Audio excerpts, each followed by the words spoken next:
ವರ್ಷದ ಒಳಗಿನ ವಯಸ್ಕರೇ ನಿಮ್ಮ ತೂಕವನ್ನ ನೋಡ್ಕೊಳ್ಳಿ.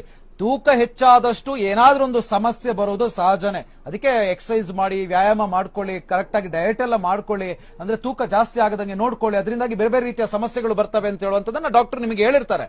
ಆದ್ರೆ ಈಗ ಈ ಕೊರೋನಾ ಕೂಡ ತೂಕ ಹೆಚ್ಚಿರುವಂತ ವಯಸ್ಕರನ್ನೇ ಟಾರ್ಗೆಟ್ ಮಾಡ್ತಾ ಇದೆ. ಭಾರತದ ಡಾಕ್ಟರೇ ಹೇಳಿರುವಂತ ಶಾಕಿಂಗ್ ನ್ಯೂಸ್ ಇದು.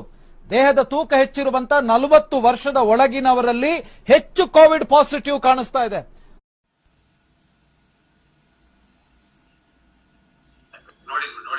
ಫೋನ್ ಮಾಡಿದ್ರೆ ನಿಮ್ಗೆ ಬರೀ ಶೇಕ್ ನಂಬರ್ ಯಾರು ಫೋನ್ ಮಾಡಿದ್ರೆ ಅದೇ ನ್ಯೂಸ್ ಅರ್ಬ್ಲೈಫ್ ಶೇಕ್ ತಗೊಂಡು ವೆಯ್ಟ್ ಲಾಸ್ ಆಗಿದ್ದ ಪ್ರಾಬ್ಲಮ್ ಅಂತ ಎಷ್ಟು ಜನ ಕಳಿಸ್ತಿರ್ಲಿಲ್ಲ.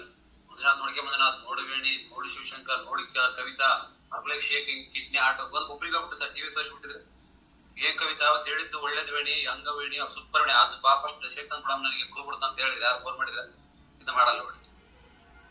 ಫೋನ್ ಮಾಡಿ ಹೋಗ್ತಾನೆ ನಿಮ್ಗೆಲ್ಲ ಅರ್ಬ್ಲೈಫ್ ಶೇಕ್ ಕೊಡಿಸ್ತಾರೆ, ಇವ್ರು ವೆಯ್ಟ್ ಲಾಸ್ ಮಾಡೋದು ಗೊತ್ತಾನೆ. ಒಬ್ಬರ ಫೋನ್ ಮಾಡ್ಯಾರ ನಿಮಗೆ, ಫೋನ್ ಮಾಡಿದ್ರಿ ಕೆಟ್ಟ ನೋಡಿ ಹೆಂಗ್ ಬರುತ್ತೆ, ಸರದಂತ ಬರುತ್ತೆ, ಒಳ್ಳೇದು ನೋಡಿ ಬರಲ್ಲ. ಒಂದಿನ ಹರ್ಬಲೈಫ್ ಶೇಕ್ ಜನ ಕುಡಿತಾರೆ, ವೆಯ್ಟ್ ಲಾಸ್ ಮಾಡ್ಕೊಂಡು ಬರ್ತಾರೆ, BP ಶುಗರ್ ಕಮ್ಮಿ ಆಗೋದು ಶೇಕ್ ಕುಡ್ದಂತ ಗೊತ್ತಾಗುತ್ತೆ. ನೀವು ಸ್ಟ್ರಾಂಗ್ ಆಗಿರಿ.